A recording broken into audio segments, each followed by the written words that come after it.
Welcome students, स्वागत है हमारे YouTube channel sure success coaching centre में।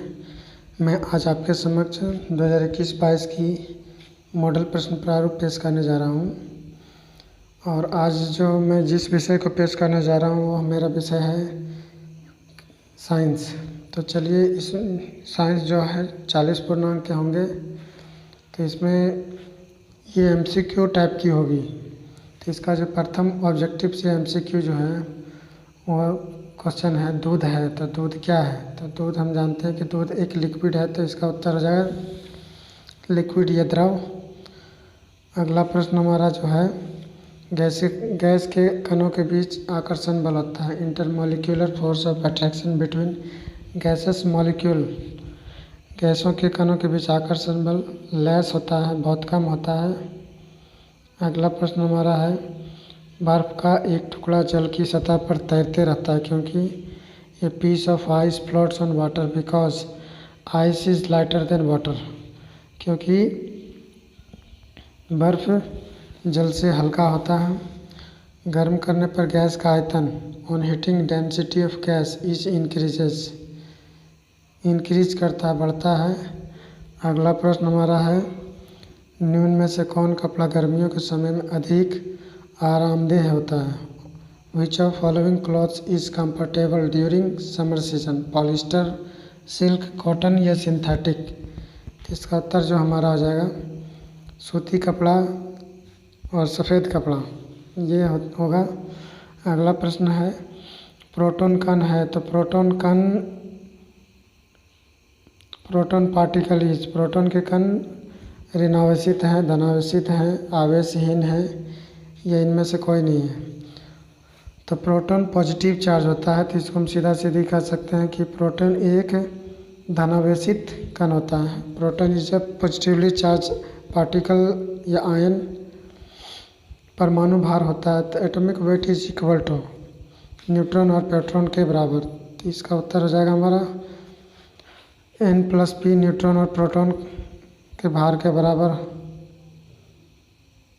अगला प्रश्न है परमाणु के नाभिक में कण स्थित होते हैं। परमाणु के नाभिक में इलेक्ट्रॉन, प्रोटॉन और न्यूट्रॉन, ये तीनों कण स्थित होते हैं, इसलिए उसका उत्तर हो जाएगा इलेक्ट्रॉन, प्रोटॉन और न्यूट्रॉन। इनमें कौन अक्रिय गैस है। Which of the following is inert gas. Inert gas neon होगा।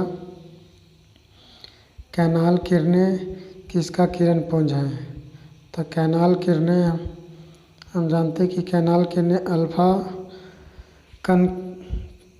कण के पुंज होते हैं, तो इसका उत्तर हमारा जो हो जाएगा अल्फा कण या अल्फा किरण एक तत्व के समस्थानिक होते हैं। Isotopes an element have. एक कण के या एक तत्व के समस्थानिक होते हैं। समस्थानिक वैसे पदार्थ को कहते हैं या वैसा तत्व को कहते हैं जिसकी परमाणु संख्या समान होती है लेकिन द्रव्यमान संख्या भिन्न भिन्न होती है। तो इसका उत्तर हो जाएगा समान परमाणु संख्या। सोडियम का सही इलेक्ट्रॉनिक विन्यास है, तो सोडियम का सही इलेक्ट्रॉनिक विन्यास जो हम जानते हैं कि सोडियम का परमाणु क्रमांक या परमाणु संख्या 11 होता है, तो इसका परमाणु क्रमांक हो जाएगा 281। किसी तत्व के परमाणु में 18 न्यूट्रॉन और 17 प्रोटॉन है, तत्व का परमाणु द्रव्यमान होगा। तो तत्व का परमाणु द्रव्यमान जब निकालना हो तो प्रोटॉन और न्यूट्रॉन का योग होता है, तो 18 और 17 को जोड़ते हैं तो आता है 35। तो इसका उत्तर 35 हो जाएगा। अगला प्रश्न हमारा है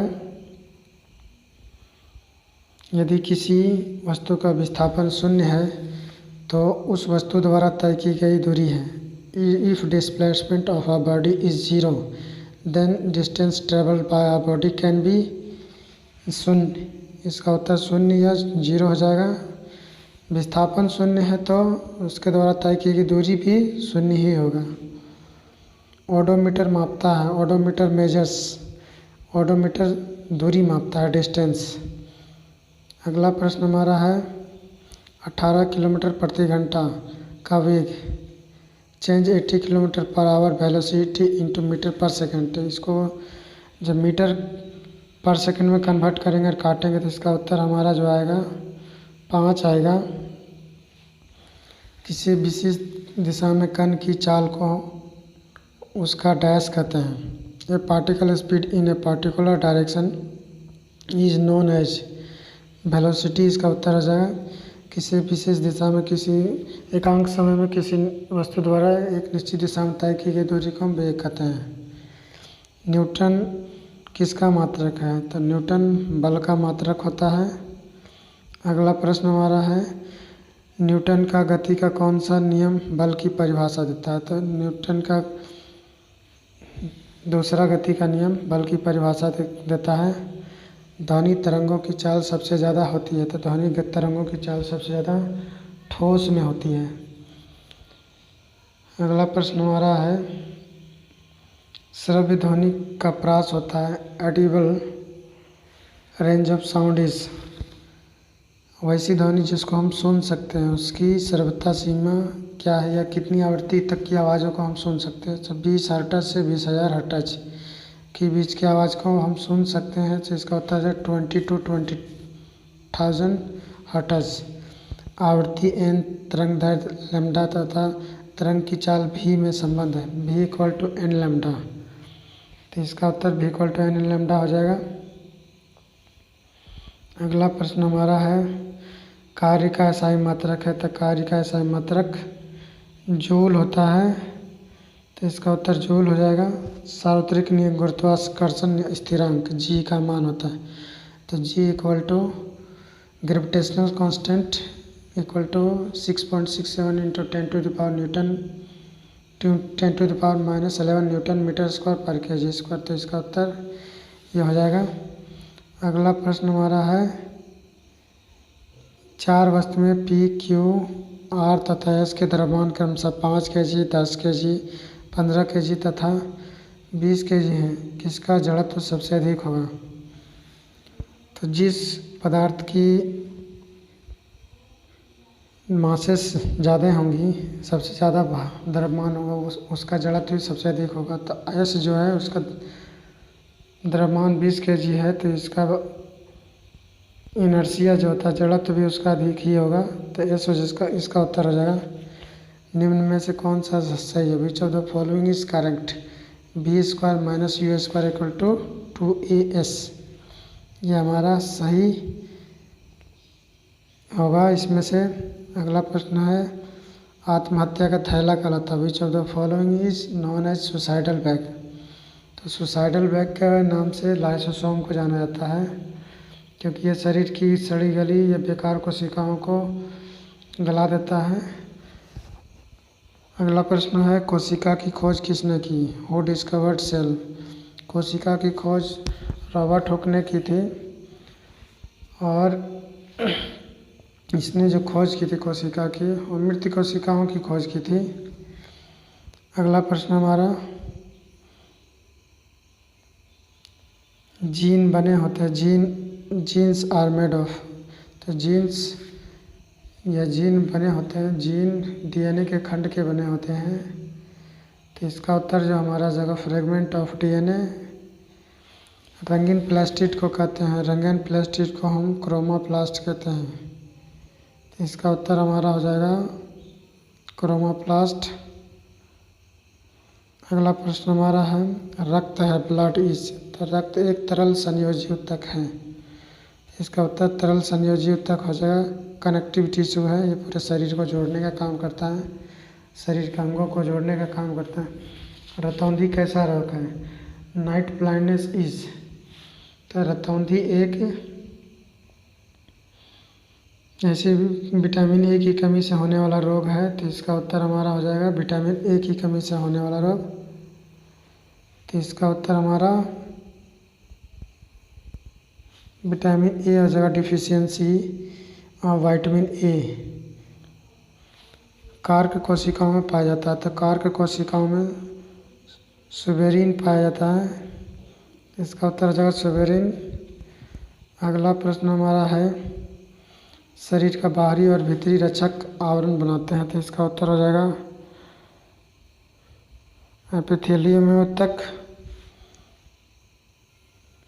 अगला प्रश्न है एनीमिया नामक बीमारी किस पोषक तत्व की कमी से होती है? तो एनीमिया नामक बीमारी आयरन की कमी से होती है। तो इसका उत्तर हो जाएगा आयरन। अगला प्रश्न हमारा है एक दीर्घकालिक रोग है, long lasting disease. Long lasting disease उसे कहते हैं जो कम समय तक रहती है और शरीर पर कोई साइड इफ़ेक्ट नहीं करती है, उसको हम लॉन्ग लास्टिंग, जैसे जुकाम, सर्दी, खांसी होना, इससे शरीर पर कोई ख़ास प्रभाव नहीं होता है। बाकी और बीमारियां ऐसी हैं जो लॉन्ग लास्टिंग है लेकिन उसका शरीर पर विपरीत या प्रतिकूल प्रभाव पड़ता है।